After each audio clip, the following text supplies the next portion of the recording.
All right, good morning, everyone. We are now joined by Daniel Suarez, driver of the number 99 for Trackhouse Racing. We're going to start our media availability portion here in Kansas, and we'll go right to questions. So if you have a question for someone, please raise your hand, and we'll get a wireless mic to you. Who wants to kick it off? Okay, thank you. All right, we'll go to Dustin in the back, and then Dustin up front. Dustin Albino, JC.com. Daniel, you've got one top 10 here and 11 starts in the Cup level. What is it about this track that's kind of been difficult to get a handle of? I don't know. I wish I knew.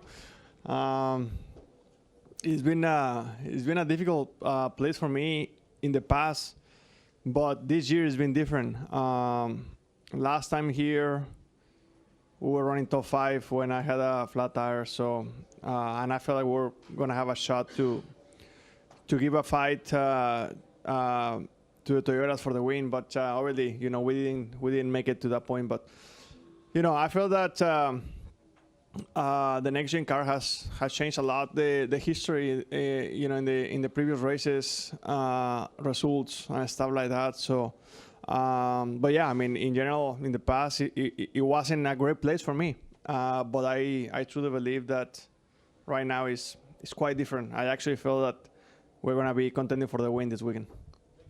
We'll go to Dustin in the front here, and then Brett over here. Dustin Long, NBC Sports. Obviously, with being a former champion, you've got postseason experience. But what's the experience so far been like, and what is it like, I guess, in essence, being on the bubble, or how do you avoid thinking about that aspect at this point? Yeah, I mean, really, I think the secret is not to think about it. At the end of the day, there is a lot of stuff going on, around the playoffs, a lot of pressure, a lot of media obligations, a lot of stuff going on.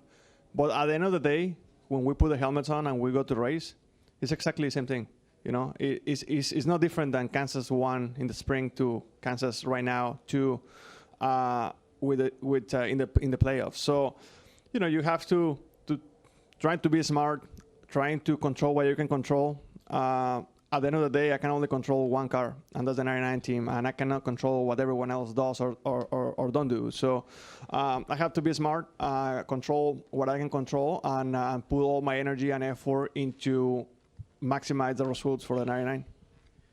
Also, after last weekend's race, you were a bit outspoken about the 20 car, saying, hey, you owe him one for what happened during that race. A week later, has anything changed in terms of your mindset, or you still stand by what you said after the race? No, nothing has changed. But once again, that's a perfect example of I have to control what I can control. And last week, I couldn't control what the 20 was going to do. I felt like we were very, very lucky that we were able to finish the stage and continue with minor damage. The car wasn't the same. The toe in the right rear tire was messed up after that.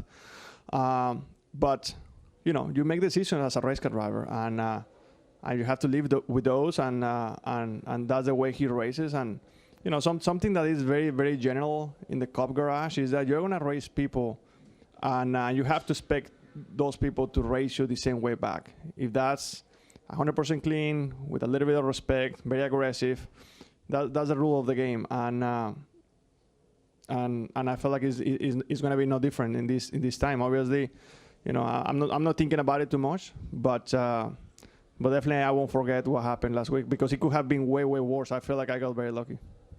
We'll go to Steve in the back. Daniel, Steve Post from Steve Post from MRN. You had a lot of speed at Darlington last week. I mean, a ton of speed. How does that transition? I mean, obviously different race car, specific car, but how does that transition to here at Kansas? Because there are similarities up against the fence, that sort of thing. How does that transition to here, carrying that speed to here, and your degree of optimism when you look at this race this weekend?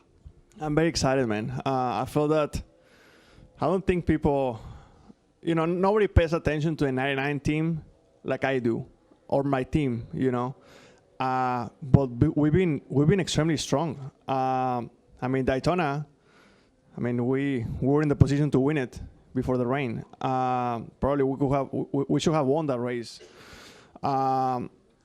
in Darlington, whatever happened. But I made a mistake, and that cost us a lot. But we were in contention to fight for the win once again. And this weekend, honestly, is going to be no different. I think the 99 team right now is in a very, very good place. We're just continuing to get better. In the beginning of the year, we were a very, very young, new team, new people working together. And right now, we are just gelling more and more and more. So I'm excited for everything that we're doing. The results on paper, they don't look that great right now, but the speed has been, I've been extremely pleased with the speed that we have had. So really looking forward to continue that. Any other questions for Daniel? We'll go right there and then back to Dustin. Justin Parmer, KCOU. Daniel, what's probably going to be the biggest difference between the race here in the spring and the race here tomorrow? That's a good question. I think that the biggest difference will be all the developing that the teams have done. If you think about it, in the spring, the 45 team won the race in a very, very strong way in stage 3. And I don't think there was a best car than the 45 in the last stage. If that team was bringing exactly the same car to this race, I don't think he could have run. I don't think he will be able to run in the top 20.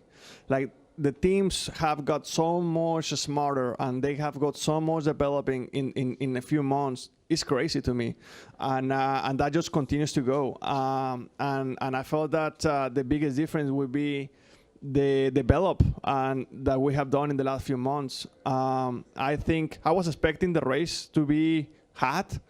Obviously, it won't be that way. It's actually a little chilly. But, with that being said, we may end up racing with the same temperatures than a few months ago in the spring. So I think the biggest difference will be all the developing that teams have done throughout the last few months. Go back to Dustin up here. Dustin Long, NBC Sports. Next week, Bristol. Obviously, you guys have run there, but it was on dirt.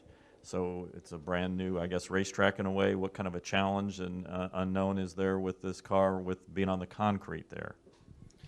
That's a very good question, Dustin, because the only racetrack that we have been that is similar to Bristol, but not the same by any means, is Dover.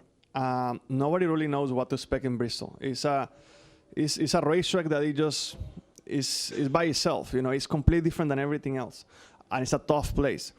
And with 20 minutes of practice, if you miss it during the week, you're gonna have a long weekend, a long 500 laps. So I love Bristol. It's actually one of my favorite racetracks, and I'm really looking forward to a challenge. But it would be nice to have a very strong weekend here in Kansas and go to Bristol a little bit more relaxed when it comes to points. Like I said, I'm not really thinking about it too much once I'm in the race. But during the week, there is a lot of conversations about that. So yeah, I think it's going to be important the week that we do during the week to be able to head to Bristol, because nobody really knows what is going to work in Bristol, just because it's so different than everything else that we have done. And I'm also just curious, just from a competitor's point of view, to see what the uncertainty, I guess, that Kyle Busch has gone through this summer, and to see somebody of his caliber to kind of have that uncertainty for such a long time. What's kind of your perspective? I mean, obviously you've kind of gone through different things. I'm not saying they're the same things at all, but I'm guessing you probably have a more unique perspective than I would or anybody else was, and how you've kind of viewed what he's had to go through this summer. No, totally, Dawson. And I mean, right now I say fortunately, but fortunately and unfortunately, I've been in those situations in the past, and racing is to this level is very consuming. You have to work 24/7 to be competitive with your team, preparation, physically, mentally, looking to data, and when you are in these situations that you don't really know where you're gonna land for next year, team, contracts, discussions, all this kind of stuff, at the end of the day, in my mind, with my experience, were distractions, And yeah, once you get to a race, you put the helmet on, you forget about everything else, and you get to drive. But everything else that happened during the week is not as good. The preparation, the meetings, all those things, there is X amount of time a day that instead of, you have to put into all these discussions and negotiations and stuff that you are not putting into the competition. So it's never a good thing. And especially, Kyle, he hasn't had that experience in many years. So, it's definitely not the best, I would say, situations, but I guess, you learn to deal with it, I guess. We'll go to Reed up here in the front. Reed Spencer with the NASCAR Wire. In the 2 mile-and-a-half races in May at Charlotte here, Toyotas were pretty dominant. 5 of the top 6 here, top 2, and 3 of the top 5 at Charlotte. What have you guys, since you haven't been on a mile-and-a-half since the Coke 600, what have you done to try to make up that gap, and have you been spending a lot of time on simulation? Do you remember who was the best car in the Coke 600? So yeah, I mean,